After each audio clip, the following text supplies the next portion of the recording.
He's all into sport, so he's a great athlete. I have to go to school now. Yeah, you will have lunch and then you go to school. Now I'm gonna go. Yeah. Former President Donald Trump has now made his plan official to run for president again, making the announcement at his getaway estate in Palm Beach, Florida, Mar-a-Lago. His youngest son, Barron Trump, whom he shares with his current wife Melania Trump, currently lives with the high-profile couple at the Florida property. Prior to living here, 16-year-old Barron lived with his parents at the White House and at their other family home in New York City's Trump Tower. In fact, at Trump Tower, Barron had his very own floor, even though at the time he was only 9 years old. His mom, Melania, described it as quote-unquote Barron's living room, but it boasted its own kitchen, living area, nanny quarters, and more. I think it's safe to say that the youngest of the Trump clan has been living in quite the lap of luxury. Also, Michael and I have dropped our own house tour of our new home that we moved into this year, so go ahead and subscribe to our personal channel if you want to see where we're living and more of what we're up to. In these videos, we don't reveal any addresses, and even though I've done a house tour of my own place, please do not show up at any private residences because it's not safe for anyone.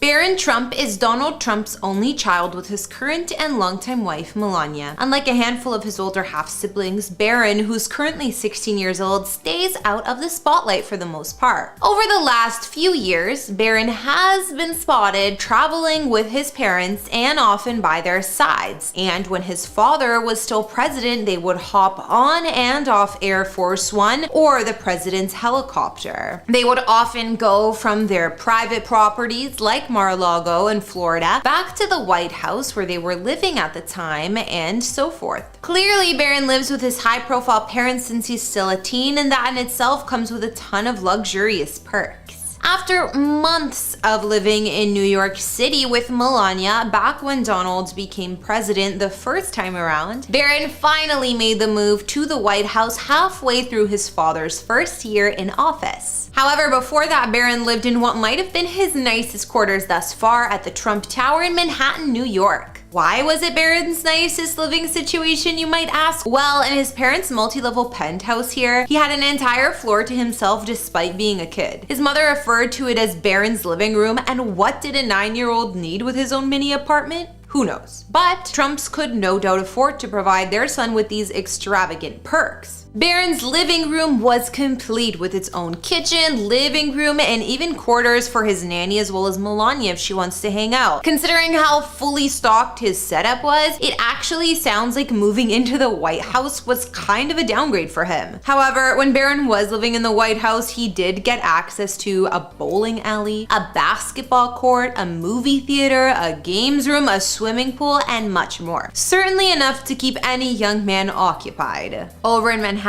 however, for many years, the Trump family lived in the top 3 floors of the iconic Trump Tower, with the entire residence decorated in a gilded and opulent design, 66 stories high in his penthouse on 5th Avenue. The family enjoyed nearly 11,000 sprawling square feet of living space across 3 levels, one of which was Barron's. Melania had posed for pictures with her newborn for People magazine a few weeks after Barron's birth, and at this time they lived in the New York home as well. She said then, "He's a very good baby, he's not like a crybaby, he's calm and it's fantastic." Melania also explained in the interview how she had been given a gold pram complete with its own chandelier from Ellen DeGeneres after Barron was born. Inside the Trump Tower residence, the home had bonuses like Greek mythical paintings on the ceilings, a clear view of Central Park, marble fireplaces, and a diamond-embellished front door. Essentially, the place screams luxury and was modeled after the Palace of Versailles. Other details included cathedral ceilings, Corinthian columns, sparkling chandeliers, and a ton of gold accents.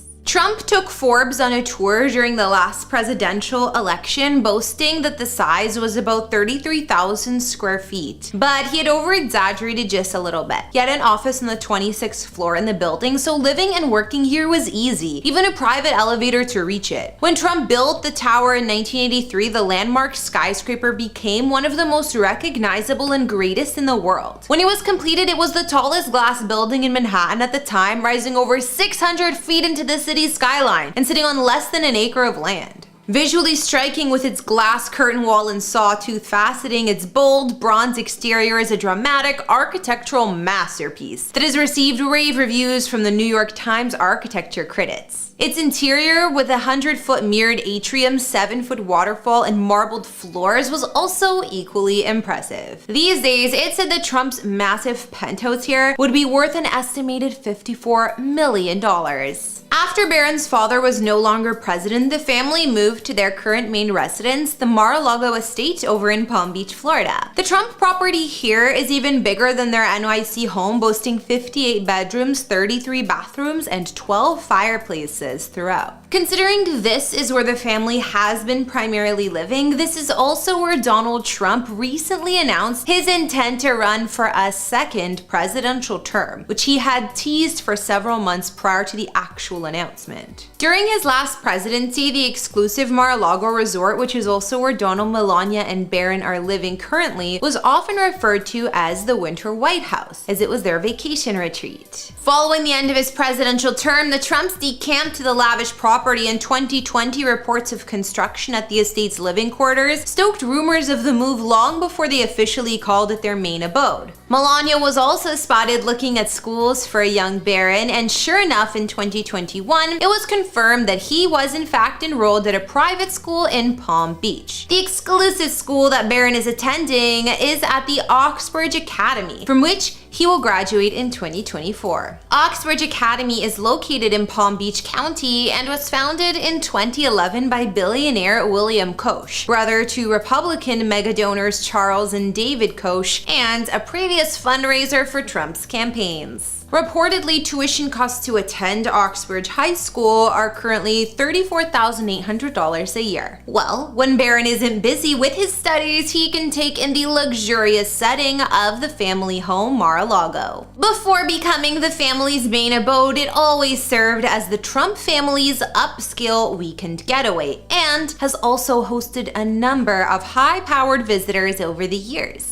Located in an exclusive area of Florida's Palm Beach, the property was originally built in the 1920s, and it has quite the history as well. The mansion was constructed between 1924 and 1927 for the socialite and post-serial heiress Marjorie Merriweather Post, who inherited her father's serial empire when she was 27 after his tragic suicide. Post amassed a fortune of $250 million, which would be equal to about $1.5 billion these days, making her one of the richest women in US history. So of course she went all out when it came to the Oceanside mansion. She hired architect Marion Sims, who specialized in Gilded Age in her design, to envision her winter retreat on the beach. The 20-acre property offers 128 rooms these days and spans the entire width of the island Palm Beach is on, from the Atlantic Ocean to the Intercoastal Waterway. The Spanish Moorish-style mansion had exterior stone imported from Italy and tens of thousands of antique tiles dating back to the 15th century that came from a castle in Cuba. Many fixtures were gold-plated, and in the end, Post's projects went 8 times over budget, a lot of which was spent on the lavish living room. Here there was a statement ceiling that was a replica of the 1,000-wing ceiling in Venice, and this, plus the walls, was covered in a ton of gold leaf. Post designed the library in English Georgian style, which offered antique British oak paneled walls. According to Trump's former butler, the shelves here were lined with super rare first edition books, which basically got no appreciation, and according to him, the Trump family never once picked up one of these books. Anyways, inside Mar-a-Lago spans a whopping 62,500 square feet of space, and the rooms are opulent as you might expect. When Post had the mansion constructed, there was a mix of styles throughout. The guest and master bedrooms reach a total of 58, and originally these quarters had different themes. For example, there was a Dutch bedroom with tiles from there, and a glass-covered Venetian-style room, Spanish and Portuguese-themed room, and the Louis XIV-themed master suite. After some sneaky bartering, Donald Trump actually scored Mar-a-Lago in 1985 from the Post family for the mere price of $8 million, which included the property itself and all of its antique furnishings. He further decided to turn Mar-a-Lago into a private club in 1995 to help turn a profit from the massive estate, and he promised to carry out a restoration of the entire property in order to do so. Trump spent millions on this extensive restoration, which included a number of additions to the property. He built a 20,000 square foot ballroom with a rumored $7 million in gold leaf and a Louis XIV style, added 2 swimming pools, a beauty salon, and a spa, and even spent $100K each on 4 gold-plated sinks in the new ballroom. While the mega home went from 118 to 128 rooms and it had all been restored, some of the antique contents were sold off at auctions and replaced with replicas. Some of the things Trump got rid of included the jewel-covered marble dining table, an antique Spanish rug, a Louis XIV chest, and Venetian glasses that were worth $1K a piece. These days, Daniel, Melania, and Barron maintain private quarters in a separate area of the Mar-a-Lago mansion, and it serves as their primary residence. Aside from the Trump family's personal quarters, Mar-a-Lago offers club members access to things like 2 dining rooms, a beach club, pools and spas, as well as guest suites. And if the club's multiple beaches just aren't enough, you can relax by one of the various pools on the property. A few years back, Forbes estimated the value of Mar-a-Lago is at around $160 million, having increased greatly over the years thanks to those extensive renovations, lavish features, the historic background, and more. But for now, that's going to conclude our Barron Trump house tour. We'll have to keep our eye on the youngest of the Trump clan and see when he buys a place of his own. But before we go, answer me this question. If your father was Donald Trump or someone that wealthy, what do you think would be the biggest perk of being one of his children? I mean, I can think of plenty of perks, but let me know your thoughts down in the comments, as well as what you liked or didn't like about those properties. Otherwise, you know what to do. Like, subscribe, and turn on those notifications. My name's Kara the Vampire Slayer. Follow me on Instagram to chat, and I'll see you all in another video. Bye!